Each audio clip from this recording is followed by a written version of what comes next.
Hello and welcome to the Kop TV, the voice of football's most famous stand. As Robbie knows, and we were just discussing that before. The North Bank. He thinks it's the North Bank, which doesn't really exist anymore. It doesn't so exist. You can't really throw that one at me. But welcome back. It's been a while. Please do remember to give us a like the video, drop a comment, and subscribe, of course, to the Kop TV. Of course, I'm here with the man, the Don, that is Robbie. How are we? I'm good, man. I'm good. Not too bad. Listen, it has been a difficult week for everyone. You know, at AFTV and in the online football community, and it wouldn't be right to do this video without, well, it's been our first video in a few days, and it wouldn't be right to not talk about Claude. So as a little touch, we've put an Arsenal flag on the set today just to show how much he was missed. And I mean, you and I were outside the Emirates earlier today filming for AFTV. Go and watch that after this. And you know, we saw amazing flower and card tributes by the Cannons, and it's emotional. Yeah, it is, man. It is. It's really sad. Really sad occasion. You know, like you said, he was well known not just with Arsenal fans, but well known within the football community. Yeah. You know, I think right across every football club, fans loved him. You know, he was funny. He was, you know, he was larger than life. He loved his football club. And I remember a lot of people used to say to me, oh, you know, we've got fans like Claude at our club, you know what I mean? Yeah. He reminds us of, you know. So, yeah, it's a massive loss. It's really sudden, you know. Just out of the blue, got the call on Monday night, and I was just in deep. And I'm still in a bit of shock now, you know what I mean? You still can't get over it that, you know, you're not going to see him again. You know, I was sharing a really funny joke with one of my friends the other day that I remember a few seasons ago when things were going pretty bad for Arsenal, and I did an interview with him after the game, and then he goes, right, Rob, that's it, you won't see me no more, that's it, I'm done, not going to no more games no more, done with Arsenal, fed up, these lot, you know, I'm not, he goes, that's it, season's done, yeah. I'm done, right? You know, he used to go, done, you won't see me no more. So I go, well, you're not coming to no more games? He goes, nope. Because I mean it, I'm not coming back.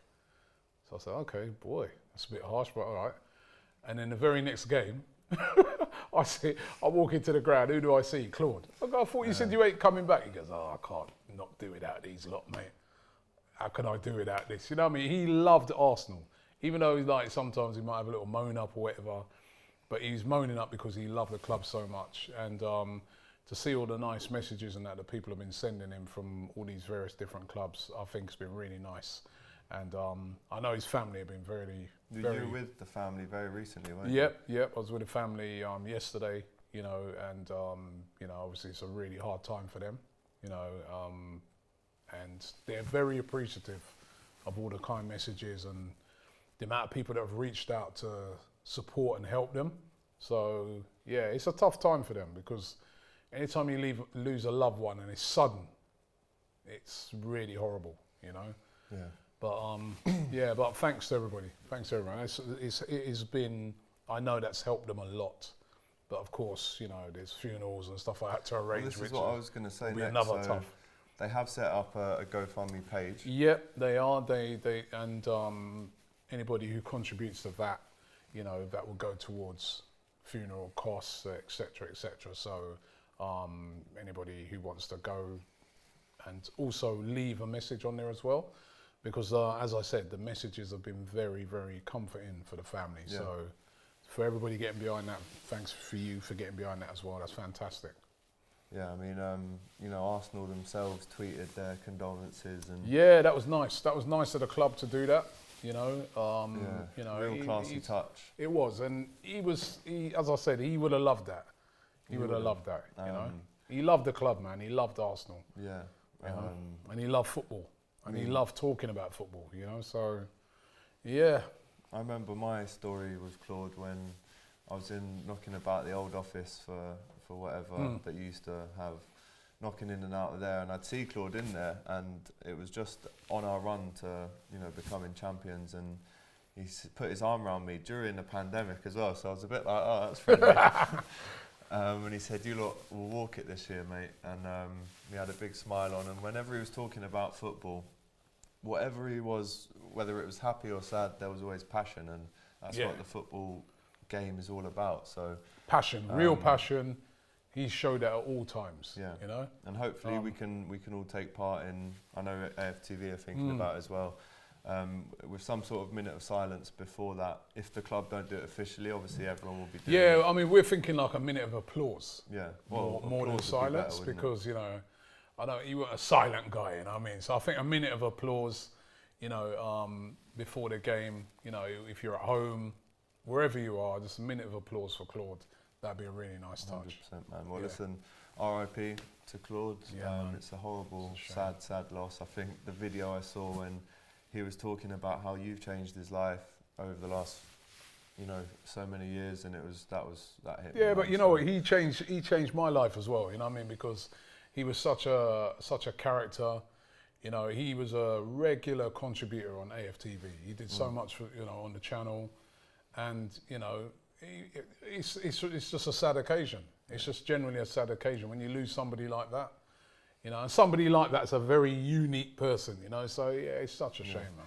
Well, listen, all of our thoughts go out to the family, and it'll be a huge loss.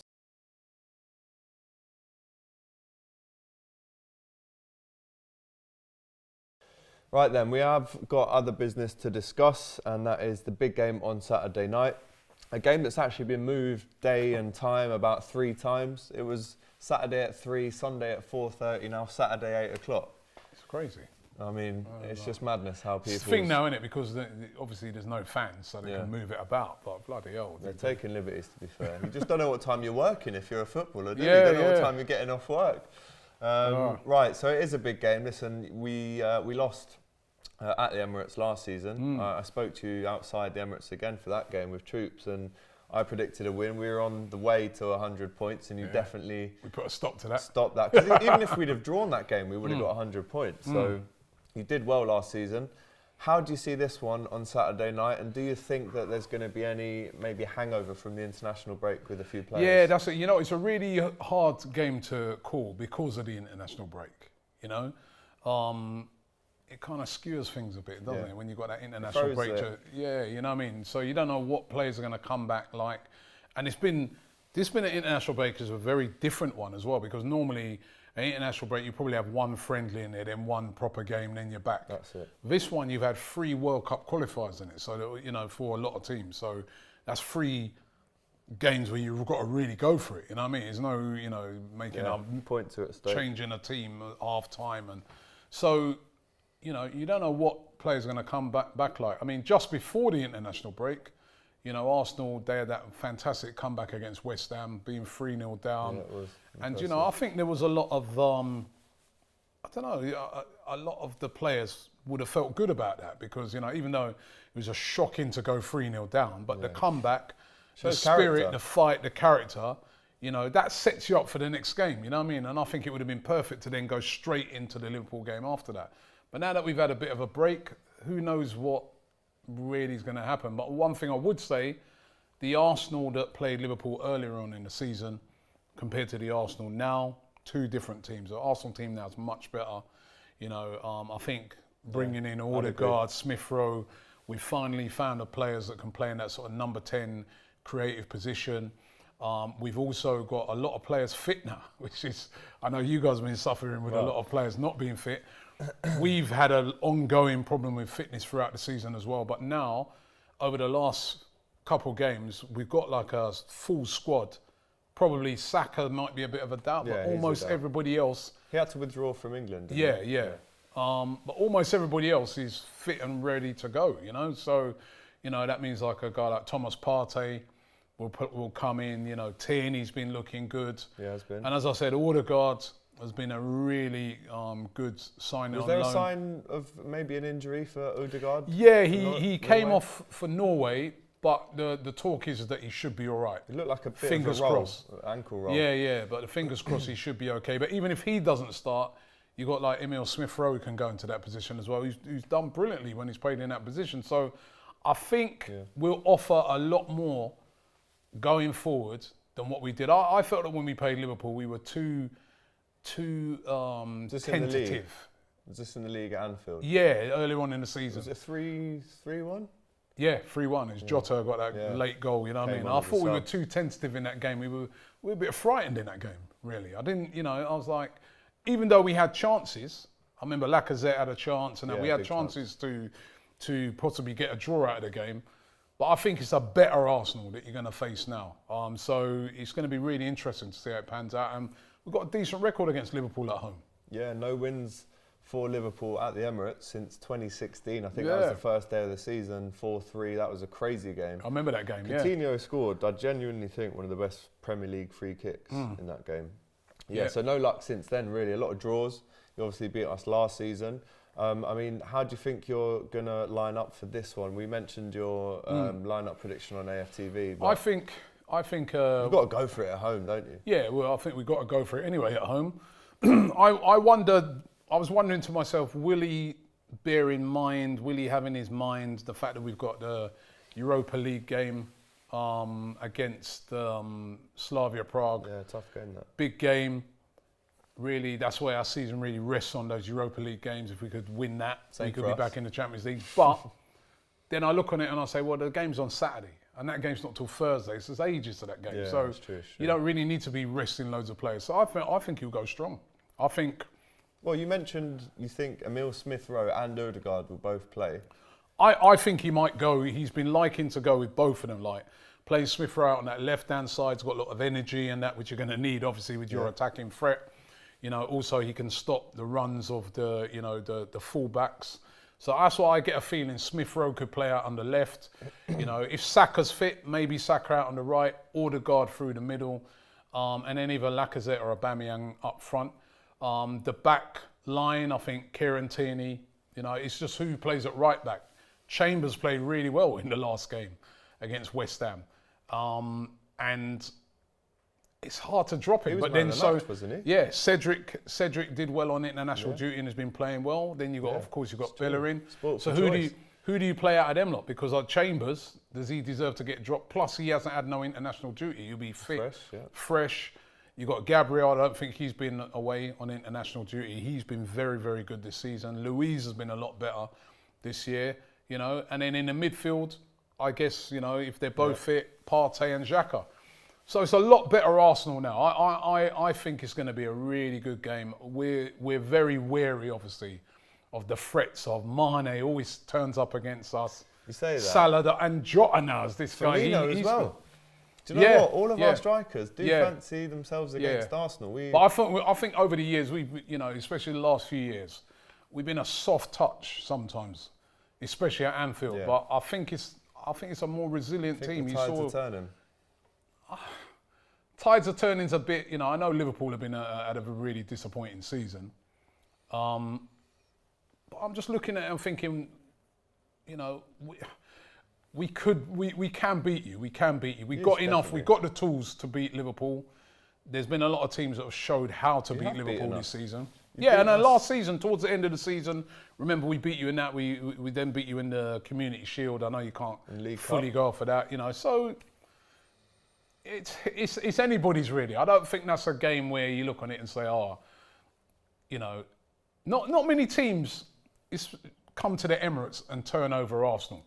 It's been this season's been weird, of course. So we've lost more games at home than I can ever remember. But normally at home, even against the real top teams, we're normally quite strong. And I'm hoping that we're going to see that again this weekend.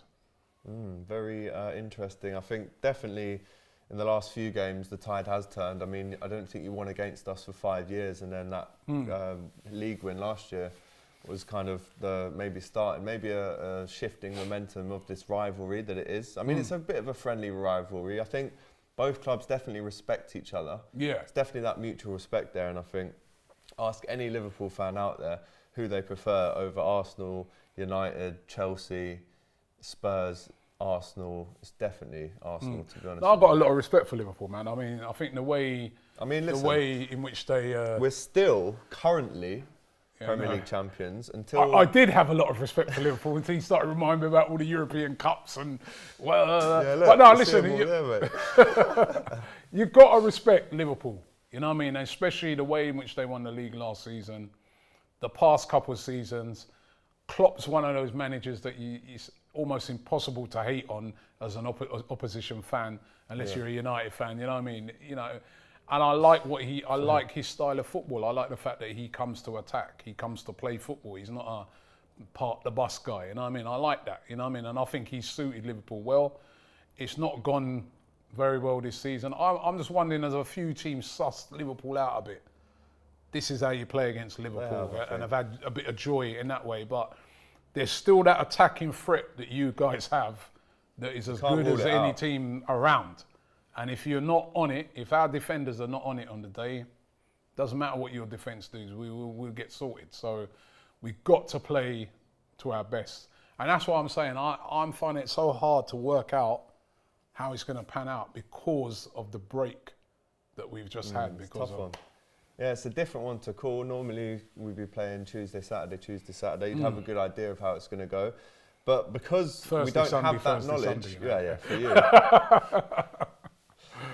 you. So, well, you I would love to get that Tuesday, Saturday. He wants it back. He's fed up, and he's fed up of working late on a Thursday. Put it that way. Man, trust me, they ain't even no joke. I'll tell you that. No, trust me.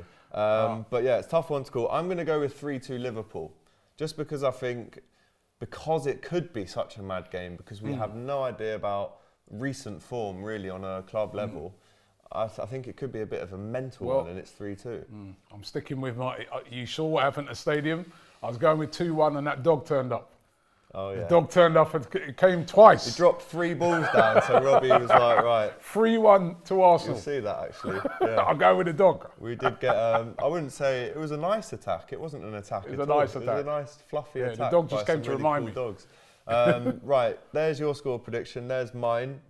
What do you reckon for Liverpool Real Madrid next week as well? Ooh. That game's, again, what a hard game to predict because you've got two teams that are not playing their best, but two teams, because of their pedigree in the competition, they're capable of winning it. Yeah. And I can't even. I'd have to go for Liverpool because I see Liverpool more regularly than I've seen Madrid this season. But then Madrid, I thought in the last round they played all right. I saw their games, I saw their games in that, and they did well. You know what I mean? And Benzema's playing well, and score prediction. Liverpool's defence, man. Away goals over the 2 legs. Where's the first leg? Anfield. That ain't even. Without the fans there, it's not even the same intimidating. I know. Don't keep reminding me, man. I'm on the Liverpool channel, man. I'll go for Liverpool. That's the right answer. I'll go for Liverpool. I'll give you that tenner later, yeah? I think it's a just sneak in it, though. Just sneak it. So Liverpool to go through in the tie? And potentially play Chelsea in the semis? Oh, that would be tasty, wouldn't it? Ooh, I said the other day, yeah, and I hope it don't happen, but I'm worried Chelsea. I was very impressed with them against Atletico, and they're kind of coming on late. Oh, please don't let them win it, man. You know what? If it is Chelsea-Liverpool in semis, it would be a good watch-along. It would Return be of great. Sophie.